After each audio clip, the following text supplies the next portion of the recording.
हत्ती रोग म्हणजे काय, तुम्ही ते समोर फोटो बघितला असेल, हत्ती सारखा पाय असतो, म्हणजे जे हत्तीचे पाय बघितले तसं माणसाचा पाय ते हत्तीप्रमाणे दिसतो, म्हणून आपण त्याला हत्ती रोग असा तो आजार आपण म्हणतो, त्याला फायलेरिया म्हणतो आपण त्याला इंग्लिश मध्ये.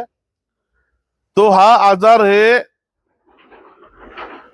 ब्रुचेरिया ब्रॉन्काप्टी हा जो जीवाणू आहे, सूक्ष्म जंतू, त्याच्यामुळे होतो. तर परंतु त्याचा जो होस्ट आहे, तो जो जंतू राहतो हा मच्छर मध्ये.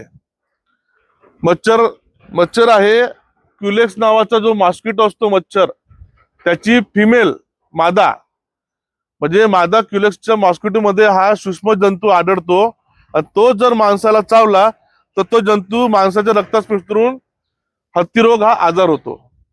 तर जंतू कोणता आहे, विचेरिया ब्रॉन्काप्टी हा जंतू, आणि होस्ट कोण आहे, तो मच्छर एक होस्ट आहे, आणि माणूस हे दोन होस्ट आहेत. म्हणजे हा जंतू माणसामध्ये राहू शकतो आणि त्या मच्छर मध्ये, ठीक आहे. आणि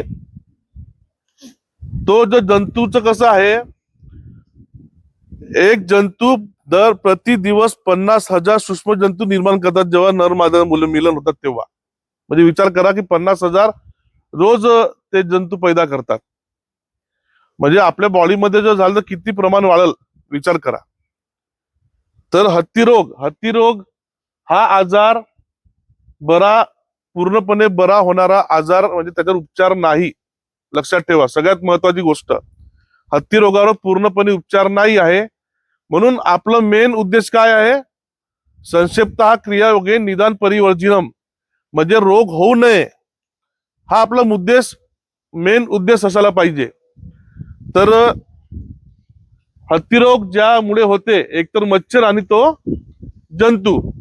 पहिली गोष्ट, आपल्याला मच्छर चावला पाहिजे नाही, यासाठी काय करायचं, मच्छरदाणी हा एक बेस्ट आपल्याकडे उपाय आहे.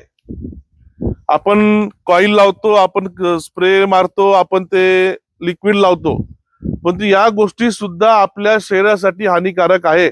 तो एक प्रकारचा जहर आहे जो हळूहळू आपण श्वासाद्वारे आपण आपल्या छातीमध्ये घेतो, ठीक आहे. त्यामुळे सगळ्यात बेस्ट आहे मच्छरदाणी. जर आपल्याला जर नाही असेल तर ते ओडोमॉस सारखे जे मिळतात ते आपण लावू शकतो, त्याच्यामध्ये तेवढं प्रमाण नसते. परंतु मॉर्टिन हे जे आपण लिक्विड किंवा हे वापरतो हे घातक असतो. पहिली गोष्ट हे झालं, मच्छर नाही चावले पाहिजे म्हणून आपल्याला. दुसरं, समजा चुकीनं आपल्याला मच्छर चावला तर आपल्याला काय होईल, मग तो मच्छरामध्ये असलेला जो आहे रुचिरिया ब्रॉन्काप्टी नावाचा जंतू, तो जर असेल तर आपल्याला हत्तीरोग होतो. हत्तीरोगाचे लक्षण सांगतो. सगळ्यात पहिले लक्षण काय असते, सुरुवातीला ताप, अंगपाय दुखणं, हे लक्षण असतात. सगळ्यांनी लक्ष द्या, मी प्रश्न उत्तर विचारणार आहे, असं म्हणजे आहे बा ऐकता असं नाही. तुम्हाला माहिती असणं आवश्यक आहे. आपण गोळ्या खाता, तो गोळ्या का बरं खाल्लो पाहिजे, है का नाही, आम्ही काहून तुम्हाला गोळ्या चारत आहोत. तर हत्तीरोग हा पूर्णपणे बरा होत नाही, परंतु जर आपण गोळ्या खाल्ल्या नाही हत्तीरोगाच्या, तर तो जो आहे तो आजार, जो पाय असे मोठे तो वाढत जाईल. त्यामुळे गोळ्या खाणं खूप आवश्यक आहे. हत्तीरोगामध्ये सुरुवातीला जे लक्षण असतात, ताप, अंगपाय दुखणं, हे सुरुवातीचे लक्षण असतात. पण आपण त्याला काय म्हणतो की साधा ताप किंवा मलेरिया, टायफॉइड असं समजून आपण त्याच्यावर उपचार करतो, पण हत्तीरोग म्हणून आपण कधीच त्याला असं म्हणत नाही. हे जे दुसरे जे लक्षण असतात, पायावर सुजन, अंडकोशावर सुजन, कधी कधी म्हणजे स्त्रियांच्या स्तनावर पण सुजन असते, या 3 गोष्टीवर सुजन असते. मोस्टली आपल्या पायाला सुजन जास्त दिसते, अंडकोशावर, स्तनावरचं सुजन कमी असतात.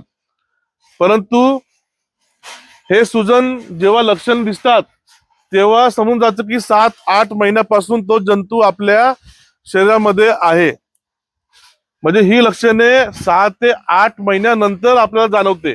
पायाला सुजन, तोपर्यंत आपल्या पूर्ण बॉडीमध्ये तो जंतू पसून असते. आणि एकदा पायावर आलेली सुजन ही वापस जात नाही, उलट ते वाढत वाढत जाईल. लवकर माहीत झालं, आपण गोळ्या चालू केल्या तर नंतर आपण ते सूज वाढू देणार नाही. गोळ्या रोज खावा लागते आपल्याला. परंतु एकदा आलेली सूज वापस येत नाही, रिव्हर्स होत नाही. ही आहे त्याचं आपलं साईड इफेक्ट म्हणा की त्या आजारावरच तो आहे की सूज वापस जात नाही. त्यामुळे आम्ही जो तुम्हाला गोळ्या देतो 3 प्रकारच्या, IDA, MDA-ID लिहिलाय. आय म्हणजे आयव्हरमॅक्टिन, डी म्हणजे DEC आणि ए म्हणजे अल्बेंडाझोल. या आम्ही तुम्हाला 3 प्रकारच्या गोळ्या देतो आणि या गोळ्या यासाठी देतो की आताही तुमच्या बॉडीमध्ये जर जंतू असल हत्ती रोगाचे तर या गोळ्यामुळे ते मरून जातील. म्हणजे भविष्यात तुम्हाला या 7-8 महिन्यात तरी तुम्हाला हत्ती रोग होणार नाही. जे जंतू आहे ते मरून जातील. म्हणून ते गोळ्या खाणं आपल्याला आवश्यक आहे. जर तुम्ही गोळ्या खाल्ल्या नाही लपून, ठीक आहे मी नाही खात, काही होत नाही, तर हा हत्ती रोग तुम्हाला कधी येऊन माहित होईल काय सांगता येत नाही.